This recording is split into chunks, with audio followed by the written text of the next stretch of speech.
Eu sou a Ludmila Santiago, moradora do DF, tenho 32 anos, sou formado em comunicação social, atualmente trabalho em um projeto de testagem rápida para o HIV e faço parte da militância LGBT ligada ao segmento de travestis e transexuais. Em relação às violências, eu acho que elas começam já basicamente no nascimento, independente de você ser homem trans, de você ser mulher trans, de você ser travesti, de você ser mulher cisgênera, de você ser transgênero, de você ser, seja lá qual nomenclatura queira se usar. Porque a gente vive numa sociedade completamente binária e falocentrista, né? Então, ao nascer, a criança é identificada pela genitália. Então, se tem vagina, é mulher, se tem pênis, é homem.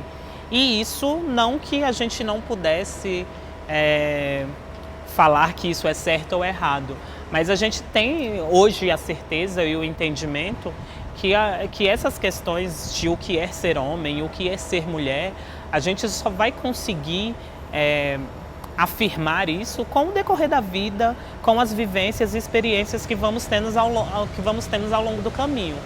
Então, assim, não que a gente não pudesse, ao nascimento, ser identificada enquanto tal, mas só que isso também não fosse a única regra de via, né? Se eu tenho um pênis ou se eu tenho uma vagina, eu sou um homem ou sou uma mulher. Porque a gente sabe que com o crescimento, com o desenvolvimento desse ser humano, as coisas não acontecem muito assim, né? E foi como eu falei, o fato de viver nessa sociedade binária, as coisas são encaminhadas e levadas a isso. E quando se fala de uma questão, aí analisando mais amplamente essas questões sociais, que aí a gente vai falar sim do machismo, vai falar sim do sexismo, porque é uma sociedade falocentrista.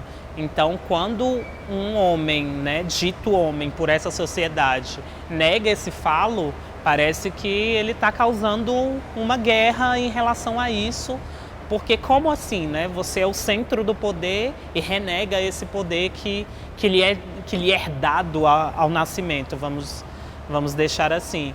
Mas só que não é uma questão que é dada, é uma questão que é imposta, né? Não sou eu que escolhi ser chamado ou tratado pelo sexo masculino. Isso são os meus pais ou quem me cria, quem me adota, que teoricamente determina isso. Lógico que para alguns a gente entende que com o decorrer e as vivências, isso não muda, mas existem aquelas pessoas que com o decorrer da vida isso vai se tornar um grande martírio, então daí começam as violências, né? De você ter o seu direito negado de ser quem você é ou quem você gostaria de ser. E isso começa numa fase ainda muito prematura, porque para algumas pessoas isso é aflorado durante a infância, a primeira, a segunda, não gosto muito de dizer que isso acontece somente na infância, até mesmo porque algumas pessoas, ou por repressão, ou por própria violência física, verbal, mental, psicológica, seja a violência que for, algumas pessoas demoram muito para conseguir dizer quem são e ao que veio. Então, assim, antes mesmo de você sair de casa, você já passa por tudo isso. Daí vem um processo onde você começa a frequentar uma escola, onde você começa a socializar com outras pessoas, e isso também lhe é cobrado. Existem determinados comportamentos padrões, tanto os masculinos ou femininos, que aí sim, esses termos dizem muito mais a respeito do gênero do que o sexo, né? Começam a te impor barreiras também que são mega complicadas de transpor. Então, assim, se eu sou menina, eu uso saia, eu não posso sentar de perna aberta. Se eu sou menino, eu não posso brincar de boneca. E não é isso que vai definir a minha questão de gênero. São outros atributos que vão contando e independente se eu usar saia ou não é isso que vai me tornar do gênero feminino, não é isso que vai me impedir de pertencer ao gênero masculino. Tanto que aí, se a gente for analisar essa problemática, a gente vê que em outras culturas homens usam saias e nem por isso deixam de ser homens, né? Então, é uma questão que são violências que acontecem diariamente e num processo social que, ao levantar da cama, você está sofrendo esse tipo de violência. Então, se eu me identifico enquanto mulher, mas não tenho os trejeitos ou os atributos que uma sociedade pede enquanto uma mulher precisa ter, eu já vou ser analisada ao sair da minha casa, né? Então, se eu for na padaria comprar um pão, eu vou sofrer uma determinada violência. Se eu for procurar um determinado trabalho, eu vou sofrer uma determinada violência, porque aí quando a gente coloca nessa questão de mercado de trabalho, ainda algumas coisas ainda pegam muito mais, porque aí o social meio que se esconde atrás de um registro, de um civil, do que é lei, e as coisas não são muito bem assim. Eu sei que as leis precisam existir para que essa sociedade também exista, mas só que nem tudo se baseia em relação a isso. E quando uma pessoa se coloca nessa posição de transgredir essas regras, ela, nesse contexto de transexualidade, de transgêneros e da travestilidade, ela vai ser mal vista. Independente se é um trans homem, se é uma trans mulher, se é uma travesti, todos vão ser encarados como que eu posso colocar, marginais dessa sociedade, né, em que vivemos.